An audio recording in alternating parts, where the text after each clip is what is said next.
बेटा, welcome to this amazing platform of physics वाला। और जैसा कि आपको पता है, आपकी डिमांड पर रेस्पिरेशन का चैप्टर आपको पहले मिला था, बट अब आपको ये वाला एनाटॉमी का कंप्लीट समराइज्ड वर्जन वीडियो मिलेगा। एंड यस, मॉर्फोलॉजी का भी रिवीजन लेक्चर मिला है आपको, उसमें फैमिलीज वाला पोर्शन रिवीजन लेक्चर नहीं मिला है, तो वो भी आपको अपडेट कर दिया जाएगा, वो भी मैं रिकॉर्ड कर लूँगी। ठीक है, तो चलिए इस चैप्टर का हम रिवीजन स्टार्ट करते हैं बेटा। सो एनाटॉमी का मतलब क्या होता है बेटा? इंटरनल स्ट्रक्चर की स्टडी। तो प्लांट्स में जब हम उसको कट करते हैं, इंटरनली कैसा दिखाई देता है रूट स्टेम ऑफ लीफ, यही इसमें हमें पढ़ना है। ठीक है, तो आपको अंदर काटोगे तो क्या दिखाई देगा? टिश्यू दिखाई देगा। टिश्यू क्या होता है बेटा? सेल। ठीक है, और उन सेल्स के ओरिजिन और फंक्शन बेटा कॉमन होते हैं। दो टिश्यू होता है प्लांट में, मेरिस्टेमेटिक और परमानेंट टिश्यू। मेरिस्टेमेटिक वो होता है बेटा जो बार बार डिवाइड करते रहे, 1 से 2 सेल, 2 से 4 सेल, 4 से 8 सेल, कम बार बार डिवीजन में ही रहते हैं। क्योंकि न्यूली फॉर्म सेल्स होते हैं बेटा, तो इनके पास स्टार्टिंग में सिर्फ थिन वॉल होती है, सेकेंडरी वॉल बनी नहीं होती है। ठीक है, और क्योंकि नए नए ताजा से सेल बने हैं तो कोई वेस्ट वगैरह होता नहीं, तो वैक्यूल निग्लेजिबल या एब्सेंट होता है। परमानेंट टिश्यू में अभी डिवाइड नहीं करते बेटा, ये एग्जिट कर जाते हैं, जी नॉट में चले जाते हैं, जहां पर ऐसे सेल्स डिफरेंशिएट हो जाते हैं एक स्पेसिफिक फंक्शन को परफॉर्म करने के लिए। ठीक है, जैसे हमने पेरेन्काइमा, कोलेनकाइमा, स्टेरेन्काइमा पढ़ा था बेटा, they are differentiated, xylem and phloem, they are differentiated cells, they are performing specific function. तो वो सारे के सारे क्या थे बेटा? Permanent tissue. फिर हमने मेरिस्टेमेटिक और परमानेंट के टाइप पढ़े थे। मेरिस्टेमेटिक में पोजीशन और लोकेशन के बेसिस पर बेटा 3 प्रकार के मेरिस्टेम्स होते हैं, apical, intercalary and lateral. Apical वो होता है बेटा जो एपेक्स पे मौजूद हो, अगर शूट के एपेक्स पर है तो शूट एपिकल, रूट के एपेक्स पर होता है तो रूट एपिकल। ये जो मेरिस्टेम्स होते हैं बचपन से मौजूद होते हैं, पहले से ही मौजूद होते हैं, तो ये प्राइमरी मेरिस्टेम्स होते हैं। और ऐसे मेरिस्टेम्स का काम होता है प्लांट में लेंथ या हाइट बढ़ाना। ठीक है, और जब प्लांट में लेंथ या हाइट इंक्रीज होती है, प्लांट में ऐसी ग्रोथ को प्राइमरी ग्रोथ कहते हैं। तो ये क्या परफॉर्म करते हैं बेटा? Primary growth. फिर हमने क्या लिखा है बेटा? मान लीजिए स्टार्टिंग में स्टेम की हाइट सिर्फ इतनी तक थी, तो स्टेम का टिप एपेक्स ये था, तो यहां पर मेरिस्टेम्स थे। लेकिन मेरिस्टेम्स ने जब हाइट इंक्रीज की, इतनी बढ़ गई हाइट, तो अब ये स्टेम का टिप और एपेक्स हो गया, तो सारे के सारे मेरिस्टेम्स यहां पर रह गए। अब कुछ मेरिस्टेम्स पीछे ही छूट जाते हैं, तो वो छूटे हुए मेरिस्टेम्स आगे जाके क्या बनाते हैं बेटा? एक्सिलरी बड, जहां से नई ब्रांचेस आ सकती हैं। उसके बाद इंटरकैलरी मेरिस्टेम क्या होता है बेटा? ये 2 नोड के बीच में क्या है बेटा? इंटरनोड। नोड पर क्या होते हैं बेटा? मेरिस्टेम्स। इसलिए पत्तियां वगैरह हमेशा नोड से आती हैं। ठीक है, तो होता क्या है बेटा? ये मेरिस्टेम कहां पर मौजूद है? ये मेरिस्टेम मौजूद है इंटरनोड के बीच में। तो इंटरनोड क्या है? एक परमानेंट टिश्यू, एक मैच्योर टिश्यू है। तो जब कोई मेरिस्टेम मैच्योर टिश्यू के बीच में फंसा हुआ मिले, इंटरकैलेटेड मिले, उसको इंटरकैलरी मेरिस्टेम कहते हैं। ये मेरिस्टेम भी बचपन से मौजूद है, प्राइमरी है। काम क्या करता है? लेंथ बढ़ाता है, इसीलिए ये कहते हैं प्राइमरी ग्रोथ परफॉर्म कर रहा है। जब घास को चरते हैं गाय लोग, तो वो घास वहां से हट जाती है, तो कभी रीजनरेट नहीं होती, दोबारा आ जाती है बेटा घास। कैसे आ जाती है? ये मेरिस्टेम्स दोबारा से ग्रो करवा देते हैं उनको। ठीक है, उसके बाद हम पढ़े थे बेटा लेटरल मेरिस्टेम्स। लेटरल मेरिस्टेम्स बेटा साइड में मौजूद होते हैं, और साइड में मौजूद होते हैं तो साइड में ग्रोथ करते हैं, तो प्लांट्स की लेटरल मोटापा इंक्रीज होता है, थिकनेस इंक्रीज होती है, गर्थ इंक्रीज होता है, विड्थ इंक्रीज होता है। प्लांट जब मोटा होता है बेटा, मोटे होने वाली ग्रोथ को हम सेकेंडरी ग्रोथ कहते हैं। ठीक है, ये 3 प्रकार के होते हैं बेटा। अब हमारे ये सिलेबस में नहीं है, जिसमें से ये दोनों इंट्रा और इंटरफेसिकुलर मिला दो तो एक क्या बन जाता है बेटा? इनको बोलते हैं वैस्कुलर कैम्बियम। बट आपके सिलेबस में भी ये सब हट चुका है बेटा, क्योंकि वैस्कुलर कैम्बियम सेकेंडरी ग्रोथ में मदद करता था, और सेकेंडरी ग्रोथ हमारे सिलेबस में नहीं है, तो अब हमें इसको पढ़ना नहीं होता है। उसके बाद बेटा हमने बात की थी परमानेंट टिश्यू के बारे में, बट परमानेंट टिश्यू बनते कैसे हैं वो पढ़ा था हमने। तो ये बहुत बेसिक प्रोसेस है बेटा, ये हम क्लास 11th के सेल वाले चैप्टर, सेल साइकिल वाले चैप्टर में भी हमने इसको समझा था। देखो, एक सेल जब तक डिवाइड कर रहा है वो डिवीजन फेज में रहेगा, सेल साइकिल में रहेगा। बट जब इसको डिवाइड नहीं करना होता है बेटा, तो ये जीवन को छोड़ करके कहां चला जाता है? जी नॉट में। ठीक है, इस प्रक्रिया को हम क्या बोलते हैं बेटा? डिफरेंशिएशन। ठीक है, तो डिफरेंशिएशन से क्या होता है बेटा? प्राइमरी मेरिस्टेम्स जब डिफरेंशिएट करते हैं तो प्राइमरी परमानेंट टिश्यू बनता है। ठीक है, जैसे पेरेन्काइमा, कोलिनकाइमा, स्क्लेरेन्काइमा, जाइलम, फ्लोएम, ये सब डिफरेंशिएशन का रिजल्ट है। फिर हमने ये भी तो पढ़ा है कि जरूरी नहीं सेल जी नॉट में ही पड़ी रहे, वो जी नॉट से वापस सेल साइकिल में जा सकती है, मतलब दोबारा से मेरिस्टेम बन सकती है। तो ये जो प्राइमरी परमानेंट टिश्यू है बेटा, ये जी नॉट को छोड़ करके दोबारा से जीवन में जा सकते हैं। इस प्रक्रिया को हम डी डिफरेंशिएशन कहते हैं। डी का मतलब रिमूव होना। क्या चीज रिमूव हो रही है? डिफरेंशिएशन, मतलब अब फिर से ये डिवाइड करेंगे, ठीक है।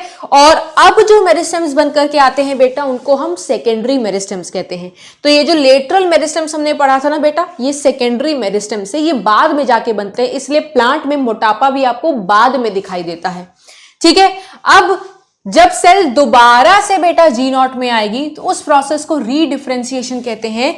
तो जितने भी सेकेंडरी परमानेंट टिश्यू होते हैं बेटा, जो कि हमारे अब सिलेबस से हट चुका है, सेकेंडरी जाइलम, सेकेंडरी फ्लोएम, ये सब रीडिफरेंशिएशन से बनते हैं, ठीक है। ये टॉपिक आपको 11 के लास्ट चैप्टर में भी देखने को मिलेगा, तो अच्छी बात है, हम पहले ही पढ़ चुके हैं। उसके बाद बेटा, उसके बाद हम पढ़ेंगे different types of permanent tissue. But उससे पहले परमानेंट टिश्यू के भी दो टाइप पढ़िए, सिंपल एंड कॉम्प्लेक्स। ये पोर्शन भी वो आपके अगर एनसीईआरटी में देखोगे तो नहीं है। क्यों पढ़ाया है? क्योंकि जब तक आपको पेरेन्काइमा, कोलिनकाइमा, स्क्लेरेन्काइमा के बारे में नहीं पता होगा, आगे टिश्यू सिस्टम में ये सब नाम यूज किए गए हैं, आप नहीं बता कर पाते। और जाइलम और फ्लोएम इसलिए पढ़ा दिया बेटा कि कल को जाकर के सिलेबस में ऐड हो गया तो उस टाइम पे परेशान मत होइएगा, आपके पास ऑलरेडी नोट्स में है, ठीक है। तो ये होता है सिंपल परमानेंट टिश्यू बेटा, और एक होता है कॉम्प्लेक्स परमानेंट टिश्यू। सिंपल इसलिए क्योंकि ये एक ही टाइप ऑफ सेल्स का बना है, पेरेन्काइमा तो सारे के सारे पेरेन्काइमेटस सेल्स, स्क्लेरेन्काइमा सारे के सारे डेड सेल्स, कोलिनकाइमा सारे के सारे एक टाइप ऑफ सेल्स। जाइलम में बेटा एक से ज्यादा टाइप ऑफ सेल के, जाइलम में 3 डेड सेल्स होते हैं, एक लिविंग सेल्स होता है। फ्लोएम में 3 लिविंग सेल्स, एक डेड सेल्स, अलग अलग टाइप के सेल के बने हैं टिश्यू, इसलिए कॉम्प्लेक्स है। पेरेन्काइमा में बेटा सेल के बीच में स्पेस हो भी सकता है, नहीं भी हो सकता है। जो भी सेल होंगे डायमीटर सेम होता है, इसलिए आइसोडायमेट्रिक। ये गोल मटोल भी हो सकते हैं, ओवल भी हो सकते हैं, बहुत सारे कॉर्नर्स पॉलीगोनल हो सकते हैं, या लंबे लंबे इलोंगेटेड भी हो सकते हैं। पेरेन्काइमा में अगर क्लोरोप्लास्ट हो तो उसको क्लोरेन्काइमा कहते हैं, और ऐसी सेल्स का काम होता है फोटोसिंथेसिस में मदद करना। ये सिक्रीशन का काम भी कर सकते हैं बेटा, ऑयल और टैनिन्स को सिक्रीट कर सकते हैं। और अगर इनमें एयर पॉकेट्स हैं, एयर स्पेस है, तो ऐसी सेल को एरेन्काइमा बोलते हैं। ये कहां पर मिलती है बेटा? ऐसे प्लांट जो पानी में मिलते हैं, तो पानी में डूबते नहीं है, वो फ्लोट कर रहे होते हैं। क्यों? क्योंकि ऐसी सेल्स के अंदर एयर पॉकेट है। ये लिविंग सेल है क्योंकि प्रोटोप्लाज्म होता है, और ज्यादातर प्लांट बेटा इन्हीं सेल का बना होता है, तो हम कहते हैं मेजॉरिटी पोर्शन यही बना रहा है। कॉम्पैक्टली अरेंज भी हो सकते हैं, जैसे हमने पढ़ते हैं ना एपिडर्मिस, एंडोडर्मिस में पेरेन्काइमा है, बट कॉम्पैक्टली अरेंज होता है वो।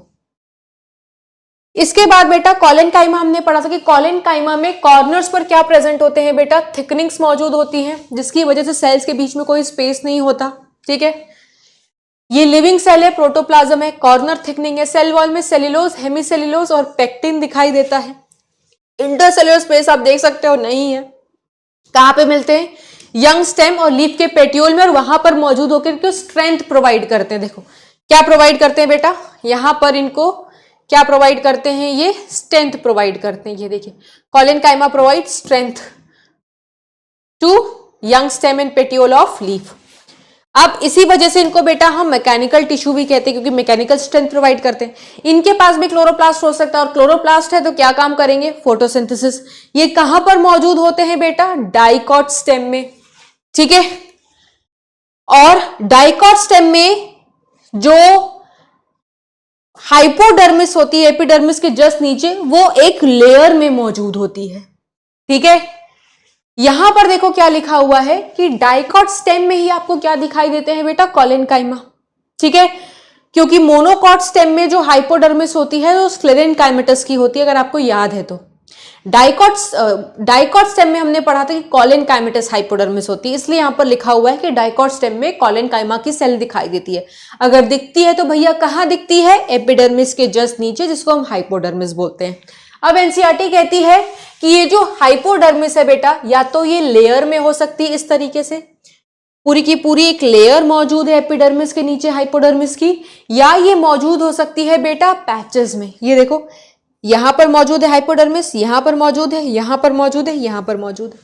फिर एनसीईआरटी कहती है रूट में हाइपोडर्मिस नहीं होती, ये तो हमने लिखा है आगे जाकर के। और मोनोकॉट स्टेम में जो हाइपोडर्मिस होती है वो कोलेनकाइमा की नहीं, स्क्लेरेनकाइमा की होती है। ठीक है, उसके बाद बेटा यहां पर वही चीज एक्सप्लेन की है कि होमोजेनस लेयर का मतलब क्या होता है और पैचेस में मिलने का मतलब क्या होता है। तो डाइकॉट स्टेम में कोलेनकाइमा हाइपोडर्मिस मिलेगा, कैसा मिलेगा और डिपेंड करता है स्पीशीज कैसा, ऐसा भी मिल सकता है, पैच वाला भी मिल सकता है। स्क्लेरेनकाइमा बेटा एक डेड सेल है, ठीक है, प्रोटोप्लाज्म नहीं है, काम होता है मैकेनिकल स्ट्रेंथ प्रोवाइड करना, मैकेनिकल टिश्यू। सॉफ्ट से याद करवाया था, स्ट्रक्चर, ओरिजिन, फॉर्म और डेवलपमेंट के बेसिस पर बेटा ये फाइबर और स्लेजिट्स टाइप की हो सकती है। फाइबर ऐसे पतले पतले होते हैं, पॉइंटेड एंड्स होती है। ठीक है, प्रोटोप्लाज्म इनमें भी नहीं होता, ये भी डेड है, तो ये भी एक मैकेनिकल टिश्यू है, लॉन्ग है, पतले पतले हैं, पॉइंटेड टेपरिंग एंड्स है। ठीक है, और इनके सेल वॉल में जगह जगह गड्ढा मौजूद है, आप देख सकते हो, इस गड्ढे को पिट्स कहते हैं। गड्ढा कब होता है, जहां पर सेकेंडरी वॉल मौजूद ना हो। तो देखो प्राइमरी वॉल तो है ही और ये सेकेंडरी वॉल भी मौजूद है, बट जगह जगह से गायब है। और सेकेंडरी वॉल पे किसकी डिपोजिशन है बेटा, लिग्निन की। जहां लिग्निन होता है बेटा वहां पर परमेबिलिटी पानी की नहीं होती है। ठीक है, और ये ग्रुप में मौजूद होते हैं, देखो कितने सारे हमने फाइबर्स बनाए हुए हैं। उसके बाद हमने एक स्क्लेरीट्स बनाया था। स्क्लेरीट्स में भी बेटा सेकेंडरी वॉल होता है, बट जगह जगह पर देखो यहाँ पर सेकेंडरी वॉल नहीं है, तो यहाँ पे भी पिट्स मौजूद है। और सेकेंडरी वॉल में किसकी डिपोजिशन है बेटा, लिग्निन की। ठीक है, तो ये ओवल शेप के हो सकते हैं, स्फेरिकल हो सकते हैं, सिलेंड्रिकल हो सकते हैं। सेल वॉल थिक होता है क्योंकि सेकेंडरी वॉल है, और सेकेंडरी वॉल पे लिग्निन मौजूद है तो लिग्निफाइड है। प्रोटोप्लाज्म नहीं होता तो बेटा डेड है। कहाँ मिलता है, फ्रूट्स के पल्प में, जब हम गुद्दा खाते हैं ग्वावा का, चीकू ही सपोटा और नाशपाती का, तो दरदरापन जो फील होता है आपको, that is because of sclereids. Legumes जो दाल वाली फैमिली होती है उनके सीड कोट में मिलता है, नट्स के फ्रूट वॉल में मिलता है और चाय की पत्ती में मिलता है। ठीक है, उसके बाद हमने कॉम्प्लेक्स परमानेंट टिश्यू पढ़ा था कि जाइलम का काम होता है पानी और मिनरल्स को ट्रांसपोर्ट करना, और साथ ही साथ क्योंकि डेड होते हैं तो मैकेनिकल स्ट्रेंथ का काम भी करते हैं। ये इसका काम होता है बेटा खाने को ट्रांसपोर्ट करना। इसके 4 कंपोनेंट्स हैं, tracheids, vessels, fibres and parenchyma, जिसमें से ऊपर के 3 क्या है बेटा, डेड, प्रोटोप्लाज्म नहीं है। ये पेरेन्काइमा सेल का बना हुआ है तो ये लिविंग है। अगर मैं आपको बोलूं तो वेसल्स जो होते हैं बेटा वो जिम्नोस्पर्म में नहीं होते, एंजियोस्पर्म में सब कुछ होता है। यहां पर ये 4 कंपोनेंट्स है, sieve tube, companion cell, phloem parenchyma, phloem fibre. इसमें से ये सारे के सारे क्या है बेटा, लिविंग। ठीक है, और फाइबर क्योंकि स्क्लेरेनकाइमा का है तो इसको डेड बोलते हैं, इसको बास्ट फाइबर भी कहते हैं। अगर एंजियोस्पर्म में देखो तो सारे के सारे हैं, बट जिम्नोस्पर्म में सीव ट्यूब की जगह सीव सेल होता है और कंपेनियन सेल की जगह हम एल्ब्यूमिनस सेल बोलते हैं। क्या बोलते हैं बेटा, एल्ब्यूमिनस सेल। अब ये पोर्शन तुम्हारी एनसीईआरटी में नहीं दिया हुआ है तो थोड़ा सा आपको बता देते हैं बेटा। क्या बता देते हैं, थोड़ा सा आपको बता देते हैं, ज्यादा नहीं बताएंगे क्योंकि जितना भी रिवाइज करवा लो बेटा लास्ट में अल्टीमेटली आपको याद करना पड़ेगा। जाइलम एक ट्रैकीड और वेसल सबसे इंपॉर्टेंट होते हैं। ट्रैकीड एक ही सेल का बना होता है तो 1 ट्यूब 1 सेल बोलते हैं, और ट्रैकीड्स की वॉल में लिग्निन डिपॉजिटेड होता है। ये लिग्निन की डिपॉजिशन वेरी करती है तो अलग अलग से थिकनिंग्स आपको दिखाई देती हैं, और इनकी एंड्स देख लो क्या है बेटा, टेपरिंग। जिम्नोस्पर्म में वेसल नहीं है तो जिम्नोस्पर्म में जो भी पानी का कंडक्शन हो रहा है that is because of tracheids. तो जिम्नोस्पर्म के लिए ट्रैकीड्स बेटा बड़े बड़े इंपॉर्टेंट है। ठीक है, और हाँ डेड होंगे ही क्योंकि जाइलम के हैं। वेसल्स में देखो बेटा ये थोड़ा सिलेंडर टाइप का होता है और इसकी एंड्स में पोर्स मौजूद होता है, इसलिए इसको परफोरेटेड एंड्स कहते हैं। ये देखने में एक लग रहा है बट ये बहुत सारे वेसल मेंबर्स का बना होता है बेटा, इसीलिए मल्टी सेलुलर है। इनकी सेल वॉल में भी लिग्निन डिपॉजिटेड है और यहाँ पर थिकनिंग मौजूद है, और हो भी क्यों ना बेटा जाइलम की सेल से। ठीक है, और प्रोटोप्लाज्म क्योंकि डेड है तो एब्सेंट होगा। उसके बाद बेटा जाइलम फाइबर के वही कैरेक्टरिस्टिक्स हमने लिखे हैं जो पहले स्क्लेरेनकाइमेटस फाइबर के लिखे थे, सेम चीज वही है। जाइलम पेरेन्काइमा में हमने कौन कौन से कैरेक्टरिस्टिक्स लिखे हैं, पेरेन्काइमा के लिखे। बस इतना याद रखना कि ये वाला जो पेरेन्काइमा है ये रेडियली पानी को कंडक्ट करने में मदद करता है, इसको रे पेरेन्काइमा कहते हैं। इसका डायग्राम भी दिखाया था आपको। फिर जाइलम के टाइप्स लिखवाए हैं, primary and secondary. Primary xylem बेटा प्राइमरी परमानेंट टिश्यू होता है और कब बनता है? प्राइमरी ग्रोथ के दौरान। Secondary xylem secondary permanent tissue होता है, सिलेबस से हट चुका है, सेकेंडरी ग्रोथ के दौरान बनता है। प्राइमरी जाइलम प्रोटो और मेटाजाइलम होते हैं। ये किस तरीके से अरेंज होते हैं, इसके पे हमने दो अरेंजमेंट पढ़ी थी, एक पढ़ी थी एंडार्क और एक पढ़ी थी एक्सार्क। जब आगे रूट पढ़ाएंगे तो एंडार्क रिविजन कराएंगे, जब स्टेम पढ़ाएंगे तो एक्सार्क की रिविजन करेंगे। उसके बाद बेटा फ्लोएम शुरू हो गया था। फ्लोएम में सबसे इंपॉर्टेंट ट्यूब और कंपेनियन सेल होता है। स्टीव ट्यूब के पास अपना न्यूक्लियस नहीं होता तो इनका साथी कौन बनता है? कंपेनियन, तभी इनका नाम कंपेनियन है। दोनों लिविंग होते हैं, ठीक है। कंपेनियन सेल पेरेनकाइमेटस सेल है, यही सीव ट्यूब के फंक्शन को कंट्रोल करता है। इसका काम होता है प्रेशर ग्रेडियंट बरकरार रखना, डिफरेंस क्रिएट करना, बिकॉज ये डिफरेंस नहीं होगा तो खाना लीफ से रूट तक नहीं आता है, ठीक है। उसके बाद बेटा हम कहते हैं फ्लोएम पेरेनकाइमा भी है, फ्लोएम फाइबर से, वही फाइबर से बेटा जो जूट वगैरह बैग नहीं मिलते उसमें इस्तेमाल किए जाते हैं। तो ये अभी आपके एनसीईआरटी में नहीं है बेटा, कल को जब सिलेबस में ऐड होता है तभी इस पोर्शन को करिएगा, ठीक है।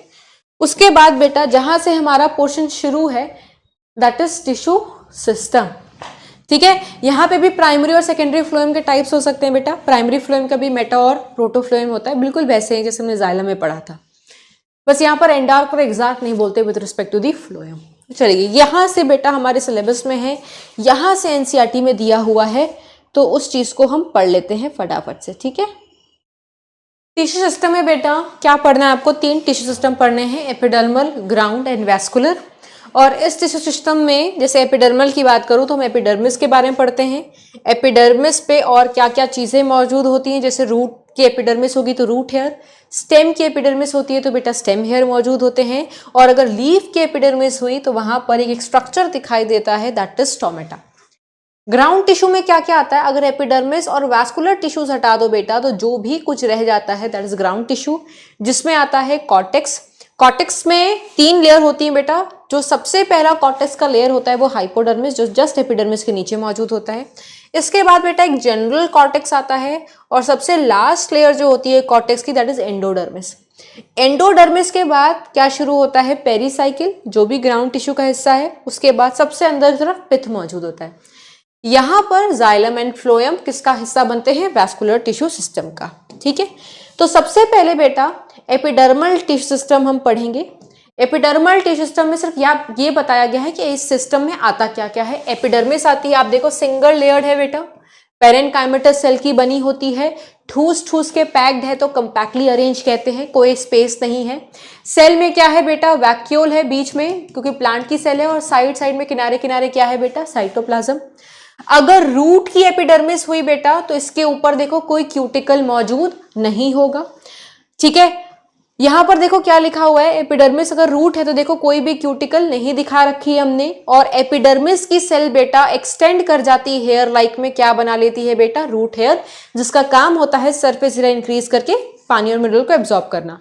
अगर स्टेम की एपिडर्मिस है बेटा तो देखो क्यूटिकल मौजूद होगी, और साथ ही साथ बेटा यहां भी इसकी सेल एक्सटेंड करके क्या बना रही है बेटा? स्टेम हेयर, जिसको ट्राइकॉम कहते हैं। ये यूनिसेलुलर होती है रूट हेयर, और स्टेम हेयर जिसको ट्राइकोम कहते हैं वो मल्टी सेलुलर होती है। सॉफ्ट हो सकती है, स्टिप भी हो सकती है, ब्रांच हो सकती है, अनब्रांच हो सकती है, सिक्रेटरी भी हो सकती है। उसके बाद अगर लीफ का हुआ बेटा तो लीफ में क्या मौजूद होता है? स्टोमेटा। अगर डाइकॉट लीफ में स्टोमेटा होगा तो उसकी शेप देख लो, बीन जैसी होगी या किडनी जैसी होगी। इसको गार्ड सेल कहते हैं। गार्ड सेल सबसे ज्यादा इंपॉर्टेंट है बेटा, क्योंकि यही स्टोमेटा की ओपनिंग और क्लोजिंग को कंट्रोल करता है।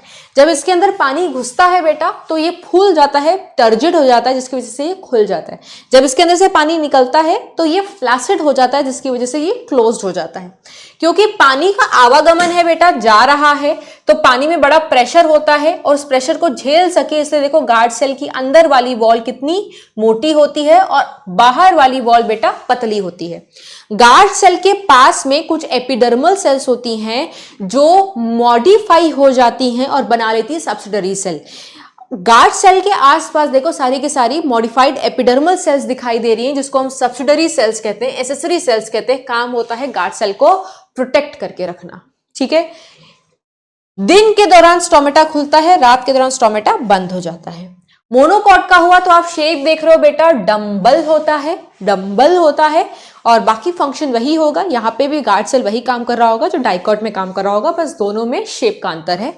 अगर आपसे पूछे स्ट्रोमेटल एपरेटस में क्या आता है बेटा, स्ट्रोमेटल एपर्चर, गार्ड सेल और सब्सिडरी सेल तीनों चीज मिलाकर के स्ट्रोमेटल एपरेटस बन जाता है। फिर ग्राउंड टिश्यू को फंडामेंटल टिश्यू हम कहते हैं, क्योंकि ज्यादातर हिस्सा आप खुद उठा करके देख लो, जब क्लास में पढ़ा था बेटा, वो ग्राउंड टिश्यू ही है, ठीक है। इसलिए इसको फंडामेंटल क्योंकि बल्क बनाता है। एपिडर्मिस और वैस्कुलर टिश्यू हटा दो, जो कुछ है बेटा वो ग्राउंड टिश्यू है। और ग्राउंड टिश्यू में हमने हर प्रकार की सेल देखी थी, हर प्रकार की सेल, अभी देखना जब आप एनाटॉमी पढ़ोगे, ठीक है। और लीफ की ग्राउंड टिश्यू को हमने क्या बोला था बेटा, मेसोफिल सेल, ये भी पढ़ेंगे, अभी हम पढ़ेंगे क्या, रिविजन करेंगे।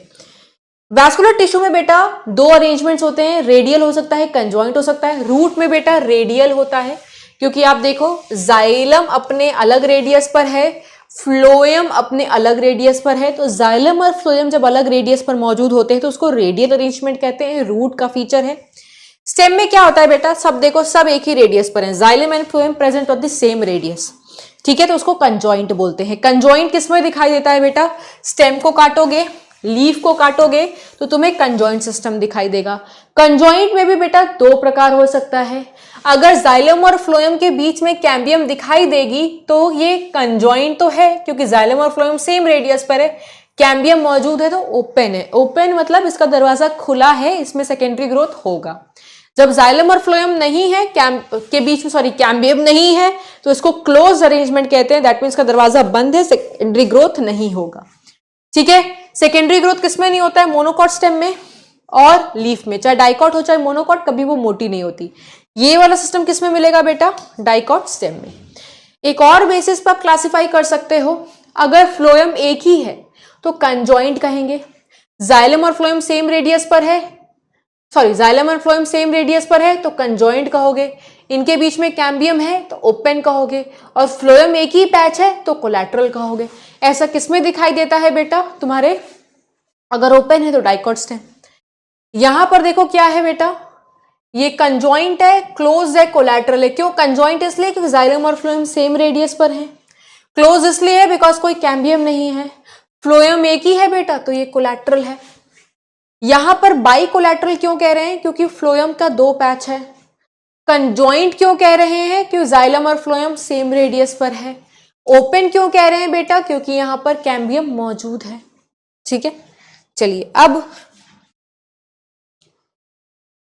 डाइकॉट रूट की एनाटॉमी देखो, डाइकॉट रूट हो और मोनोकॉट रूट हो तो क्योंकि रूट है तो मोर और लेस एनाटॉमी दोनों की सेम होती है। थोड़े थोड़े डिफरेंसेस है वो हम देख लेते हैं। तो सबसे बाहर की तरफ आपको ये क्या दिखाई दे रहा है बेटा, एपिडर्मिस सिंगल लेयर है, कॉम्पैक्टली अरेंज्ड है, आप देख सकते हो, पेरेनकाइमेटस सेल का बना हुआ है, और इससे आपको एक सेल एक्सटेंड होती हुई दिखाई देती है, और इस यूनिसेलुलर एक्सटेंशन को हम क्या बोलते हैं बेटा, रूट हेयर।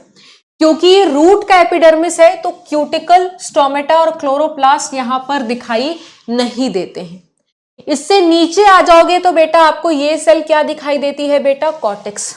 यहां पर आप देखो जनरल कॉर्टेक्स है, क्योंकि हाइपोडर्मिस मौजूद नहीं होती, हाइपोडर्मिस यहां पर बेटा एब्सेंट होती है। सीधा सीधा देखो जनरल कॉर्टेक्स शुरू हो गया। यहां पर आप देखो कितनी सारी लेयर हैं, तो हमने क्या लिखा हुआ है, सेंट्रल लेयर। ये सब कैसी सेल्स हैं बेटा, पेरेनकाइमेटस, और इन सेल्स के बीच में आप देख सकते हो गैप कितना है, तो स्पेस मौजूद है। इसके बाद ये देखो elongated cell, closely packed parenchymatous cell जो दिखाई दे रही है, इसको हम एंडोडर्मिस कहते हैं। एक ही लेयर है, सिंगल लेयर, ठूस ठूस के पैक्ड है, कंपैक्टली अरेंज। स्पेस देखो इनके बीच में बेटा नहीं दिखाई दे रहा। ये रेक्टेंगुलर शेप है ना, इसको हम क्या बोलते हैं बेटा, बैरल शेप। ये जो होती है बेटा, इसकी टेंजेंट और रेडियल दोनों वॉल पे किसकी डिपोजिशन होती है, सुबरिन। सुबरिन की डिपोजिशन की वजह से पानी अंदर नहीं जा सकता, तो ये इम्परमेबल होती है पानी से। जहां जहां ये सुबरिन डिपॉजिट होता है बेटा, ये एक स्ट्रिप बन जाती है जिसको हम बोलते हैं कैस्पेरियन स्ट्रिप्स। क्या बोलते हैं, कैस्पेरियन स्ट्रिप्स। मान लीजिए बेटा, अगर आपको याद है तो मैंने इसी का एग्जाम्पल लिया था, ये एंडोडर्मस सेल है, ये टेंजेंशियल वॉल, ये रेडियल वॉल, ये रेडियल वॉल। तो टेंजेंशियल और रेडियल दोनों तरफ क्या डिपॉजिटेड है बेटा, एक सुबरिन की लेयर। तो ये जो एक स्ट्रिप बन रही है बेटा, इसको हम बोलते हैं कैस्पेरियन स्ट्रिप्स। जरूरी नहीं है कि हर सेल में एंडोडर्मिस कैसा होता है, किसी किसी सेल में सुबरिन मौजूद नहीं होता, ऐसे सेल को हम बोलते हैं पैसेज सेल। तो यहां से पानी घुस जाएगा, ठीक है। उसके बाद बेटा यहां पर ये देख सकते हो आप, इसके जस्ट नीचे ये क्या मौजूद है, पेरीसाइकिल। ठीक है, 2 लेयर दिखाई है बिकॉज एनसीईआरटी कहती है कुछ लेयर्स की हो सकती है, बट कैसी सेल है, पेरेनकाइमेटस अगेन। और ये एनसीईआरटी कैसे लिखती है बेटा, थिक वॉल्ड है। इसका काम होता है बेटा आगे जाकर के लेटरल रूट्स बनाना। आप देखो साइडवेज रूट्स भी तो होते हैं ना, पढ़ा था मॉर्फोलॉजी में, तो लेटरल रूट्स कौन बनाता है बेटा, ये बनाते हैं पेरीसाइकिल। ठीक है, और इसी का काम होता है बेटा डाइकॉट रूट के केस में कैम्बियम बनाना। तभी तो डाइकॉट रूट बेटा इतने मोटे हो जाते हैं पीपल बरगद के। कौन बनाता है कैम्बियम, पेरीसाइकिल बनाता है, और सो दैट वो सेकेंडरी ग्रोथ करके थिकनेस को इंक्रीज कर सके। आप देख सकते हो ये है जाइलम अपने रेडियस पर, फ्लोएम अपने अलग रेडियस पर। तो यहां पर कैसी अरेंजमेंट है वास्कुलर टिश्यू की, रेडियल। दूसरा आप ये देखो बेटा, ये बड़े बड़े जो जाइलम होते हैं दिस इज मेटाजाइलम, ये छोटे छोटे जाइलम जो होते हैं दिस इज प्रोटोजाइलम। जब प्रोटोजाइलम बेटा बाहर की तरफ हो, मेटाजाइलम अंदर की तरफ हो, इसको एक्सार्क बोलते हैं। और एक्सार्क किसकी फीचर होता है बेटा, रूट का। किसका फीचर होता है बेटा, रूट का। तो देखो यहां पर हमने लिखा भी हुआ है। ठीक है, ये देखो, अब यहां पर एनसीईआरटी में कितना बना हुआ है बेटा, 4 वास्कुलर बंडल्स बने ना जाइलम के, तुम इसको टेट्रार्क कहते हैं। 2 हो तो डायार्क कहोगे, 3 है तो ट्रायार्क, 4 है तो टेट्रार्क, 5 है तो पेंटार्क, 6 है तो एक्सार्क। 2 से 4 ही वैसे होता है, बट एनसीईआरटी हमारा देखो ये 4 ही दिखाती है वास्कुलर बंडल जाइलम के, तो टेट्रार्क बोलना ज्यादा सही है। और बीच का जो सेल होता है बेटा ये पेरेनकाइमेटस सेल का बना होता है। ठीक है, उसको हम क्या बोलते हैं बेटा, पिथ बोलते हैं। एंडोडर्मिस के नीचे जितनी भी चीजें हैं वो सब क्या कहलाती हैं बेटा, स्टील। तो पेरीसाइकिल, वास्कुलर बंडल्स, पिथ, ये सब किसका हिस्सा है, स्टील का। क्योंकि रूट है बेटा तो यहां पर हाइपोडर्मिस मौजूद नहीं होता। फिर एनसीईआरटी क्या कहती है बेटा, कि देखो रूट और मोनोकॉट की एनाटॉमी बिल्कुल सेम है, जो डिफरेंस है वो हम यहां लिख लेते हैं। सेकेंडरी ग्रोथ सिर्फ डाइकॉट में चलेगी, मोनोकॉट में नहीं, क्योंकि यहां पर कैम्बियम होता है, यहां पर नहीं। कैम्बियम यहां पर प्रेजेंट होता है, बट रूट के केस में स्टार्टिंग से कैम्बियम कभी प्रेजेंट नहीं होता। कैम्बियम हमेशा बाद में बनता है। कौन बनाता है, पेरीसाइकिल बनाता है। अगर डाइकॉट हुआ तो पेरीसाइकिल बाद में बनेगा, पेरीसाइकिल बाद में कैम्बियम बनाएगा। मोनोकॉट रूट हुआ तो कैम्बियम कभी बचपन में भी नहीं होता, बाद में भी जाके नहीं बनता, क्योंकि मोनोकॉट रूट जैसे घास का रूट हो गया, राइस का रूट हो गया, वीट कभी मोटा थोड़ी होता है। ठीक है, पेरीसाइकिल यहां पर लेटरल रूट भी बनाएगा, कैम्बियम भी बनाएगा, बट यहां पर सिर्फ ये लेटरल रूट ही बनाएगा, बिकॉज यहां कैम्बियम नहीं होते, बिकॉज यहां सेकेंडरी ग्रोथ नहीं होती है। ठीक है, यहां पर वास्कुलर बंडल्स बेटा 2 से 4 होते हैं, और या 6 हो सकते हैं, बट यहां पर 6 से ज्यादा होते हैं। देखो एनसीईआरटी में हमने बना रखा है ना डायग्राम, पॉलीआर्क होता है। यहां का पिथ बेटा छोटा होता है, ज्यादा अच्छे से दिखाई नहीं देता, इतना अच्छे से डेवलप नहीं होता, बट मोनोकॉट का ज्यादा बढ़िया होता है। और मैंने जो डायग्राम दिखाया था ना बेटा उसमें बहुत बढ़िया दिख भी रहा था। ये देखो यहाँ का पिथ देखो बेटा कितना छोटा है डाइकॉट का, और मोनोकॉट का पिथ देखो बेटा कितना बड़ा है। यहाँ पे बंडल्स देखो 1 2 3 4 5 6 7 8, 6 से ज्यादा पॉलीआर्क कंडीशन। ठीक है, उसके बाद बेटा हमने क्या पढ़ा था, स्टेम पढ़ा था। ये आउटलाइन डायग्राम है, इसी को, सॉरी ये तो मोनोकॉट स्टेम है ना, ये रहा डाइकॉट स्टेम। ठीक है, डाइकॉट स्टेम में सबसे बाहर की तरफ क्या है बेटा, ये एपिडर्मिस, और एपिडर्मिस सिंगल लेयर का है, पेरेनकाइमेटस सेल का बना है, कोई स्पेस नहीं है। और यहां पर बाहर की तरफ एक दिखाई दे रही है आपको बेटा क्यूटिकल, और हो सकता है कुछ स्टोमेटा भी मौजूद हों कुछ। ठीक है, और यहां पर क्या दिखाई दे रहा है बेटा, इसकी एपिडर्मिस में ट्राइकोम्स, जो कि स्टेम हेयर कहलाते हैं। अब इसके जस्ट नीचे बेटा, एपिडर्मिस के जस्ट नीचे जो लेयर होती है उसको हाइपोडर्मिस कहते हैं। हाइपो का मतलब नीचे, किसके नीचे, एपिडर्मिस के नीचे। रूट में भी हाइपोडर्मिस नहीं था, यहां पर सबसे पहली बार पढ़ रहे हो हाइपोडर्मिस। और यहां पर ये हाइपोडर्मिस देखो सेल की कॉर्नर थिकनिंग है, दैट मींस यहां का हाइपोडर्मिस किसका बना हुआ है, कॉलेनकाइमा का। कुछ लेयर्स होते हैं तो फ्यू लेयर्स। कॉलेनकाइमा का बना है तो क्या प्रोवाइड करेगा, यंग स्टेम को स्ट्रेंथ प्रोवाइड करेगा। उसके बाद इसके जस्ट नीचे क्या मौजूद होता है बेटा, जनरल कॉर्टेक्स, जिसको कॉर्टेक्स भी कह देती है एनसीईआरटी, या इसको कभी कभी कॉर्टिकल लेयर भी कहती है। तो आप देख सकते हो थोड़े से लेयर इसमें भी है, किसका बना है, पेरेनकाइमेटस सेल का, और देखो कितनी सारी स्पेस मौजूद है। उसके बाद ये किसकी लेयर है बेटा, एंडोडर्मिस की। कितने सारे सेल्स हैं एंडोडर्मिस के, ठीक है, सिंगल लेयर आपको दिखाई दे रहा है, कॉम्पैक्टली अरेंज्ड है। यहां पर कोई कैस्पेरियन स्ट्रिप नहीं होती, क्योंकि कैस्पेरियन स्ट्रिप रूट के एंडोडर्मिस का फीचर है। यहां पर स्टार्च की डिपोजिशन होती है, तो यहां को स्टार्च शीट कह देते हैं या स्टार्च ग्रेन कह देते हैं। इसके नीचे बेटा पैचेस में क्या मिलता है बेटा, पेरीसाइकिल। और पेरीसाइकिल के नीचे ये जो तिकोना तिकोना कोनिकल शेप दिखाई दे रहा है, ये है वैस्कुलर बंडल। इस वैस्कुलर बंडल में बेटा जो मेटाजाइलम है वो देखो एपिडर्मिस की तरफ है और प्रोटोजाइलम पित्त की तरफ है। तो ये जो अरेंजमेंट होती है बेटा, इसको एंडार्क अरेंजमेंट कहते हैं, जो स्टेम का फीचर होता है।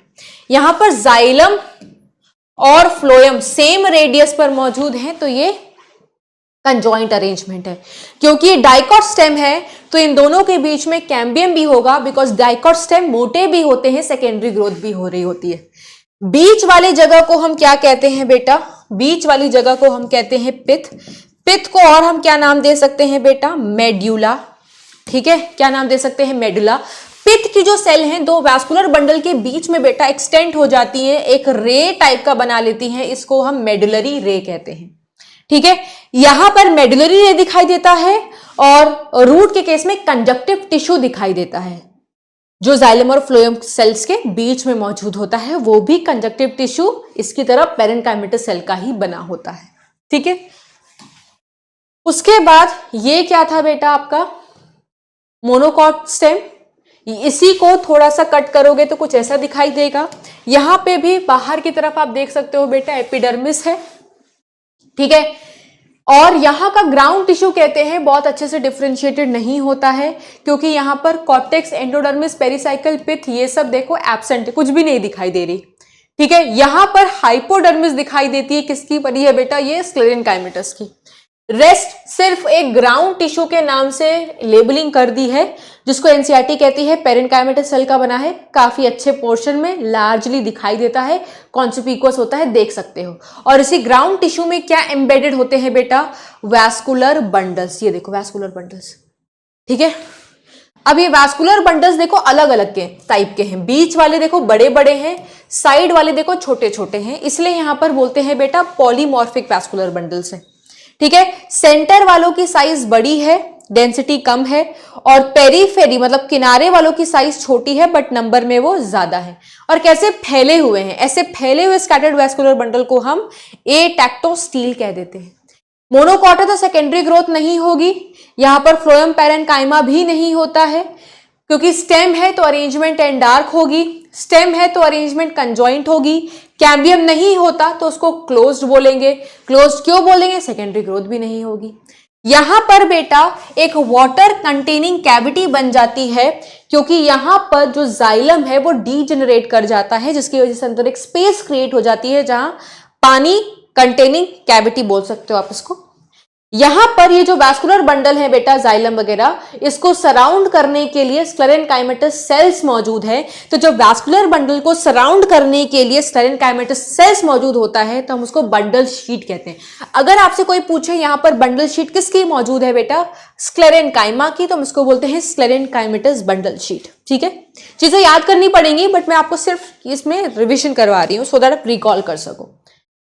इसके बाद हमने लीफ पढ़ा था कि डाइकॉट लीफ को काटोगे बेटा तो आपको एक दो एपिडर्मिस दिखाई देगी, अपर वाले को एडेक्सियल, लोअर वाले को बेटा अबैक्सियल। डाइकॉट लीफ ऐसे होती है, तो यहां पर ज्यादा लाइट पड़ता है तो पानी के लॉस होने का चांस ज्यादा है, इसलिए यहां पर देखो हमने कोई स्टोमेटा ऊपर एपिडर्मिस में नहीं दिखाया। जो स्टोमेटा मौजूद होता है बेटा वो लोअर एपिडर्मिस पर होगा। ठीक है, क्योंकि यहां पर लाइट ज्यादा पड़ती है, पानी का लॉस होने का चांस ज्यादा है, तो ऊपर वाली क्यूटिका बेटा कंपैरेटिवली क्या होती है, थिक होती है। ठीक है, यहां पर ग्राउंड टिश्यू के नाम से नहीं, किस नाम से जाना जाता है, मीजोफिल सेल के नाम से। अगर डाइकॉट है तो मीजोफिल बेटा एक होगी पैलिसेड, एक होगी स्पॉन्जी। पैलिसेड देखो बेटा अपर एपिडर्मिस की तरफ प्रेजेंट होती है, ऐसी लंबी लंबी सेल है बेटा जो कॉम्पैक्टली अरेंज होती है। मीजोफिल बेटा ऐसे गोल मटोल है, लूजली अरेंज सेल होती है, फाउंड टूवर्ड्स लोअर एपिडर्मिस। देखो यहां पर लिखा हुआ है, ठीक है, कि यहां का मीजोफिल पैलिसेड और स्पॉन्जी में होता है।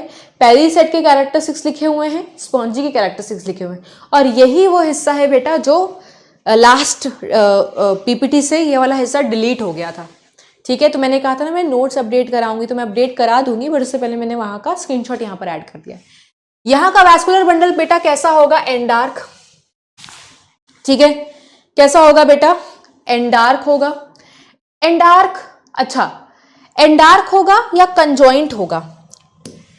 एंडार्क तो स्टेम में होता है ना बेटा, ठीक है। यहां पर कैसा होगा, लीफ में बेटा कंजॉइंट अरेंजमेंट होती है। लीफ में कैसी अरेंजमेंट होती है बेटा? कंजॉइंट अरेंजमेंट होती है, ठीक है। एंडार्क तो प्रोटो और मेटा के रिस्पेक्ट में कहते हैं, ठीक है। तो यहां पर आप कंजॉइंट कहोगे, लीफ कभी मोटी नहीं होती तो क्लोज्ड कहोगे, और यहां पर भी वैस्कुलर बंडल को सराउंड करने के लिए बेटा बंडल शीट सेल होती है। डाइकॉट में हर जगह वैस्कुलर बंडल की साइज सेम हो जरूरी नहीं है, बिकॉज यहां पर रेटिकुलेट वेनेशन होती है बेटा, जहां पर साइज डिपेंडेंट होती है वेन्स पर, ठीक है। मोनोकॉट लीफ को आइसोबाइलेटरल लीफ कहते हैं। यहां की मीजोफिल बेटा पैलिसेड और स्पॉन्जी में डिफरेंशिएटेड नहीं होती, सब मीजोफिल सेल है, और सारी मीजोफिल सेल को हम कहते हैं सिमिलर साइज की है, ठीक है। कोई बड़ी लंबी पतली छोटी ऐसी नहीं है। और यहां पर बेटा क्योंकि पैरेलल वेनेशन होती है, तो यहां पर जो वैस्कुलर बंडल्स की साइज होती है वो मोर लेस सेम होती है, accept at the midrib. Midrib क्योंकि थोड़ी सी थिक होती है, ठीक है। रेस्ट बेटा जो है एनाटॉमी वो डाइकोट जैसा ही होगा, क्योंकि मोनोकॉट लीफ ऐसे लगी होती है, तो यहां पे भी अच्छी खासी सनलाइट, यहां पे भी, तो दोनों तरफ बेटा अपर हो चाहे लोअर स्टोमेटा मौजूद होगा ही होगा, कोई ऐसी दिक्कत नहीं है। और दोनों तरफ क्यूटिकल भी बेटा मोटी ही होती है, ठीक है। इसके बाद बेटा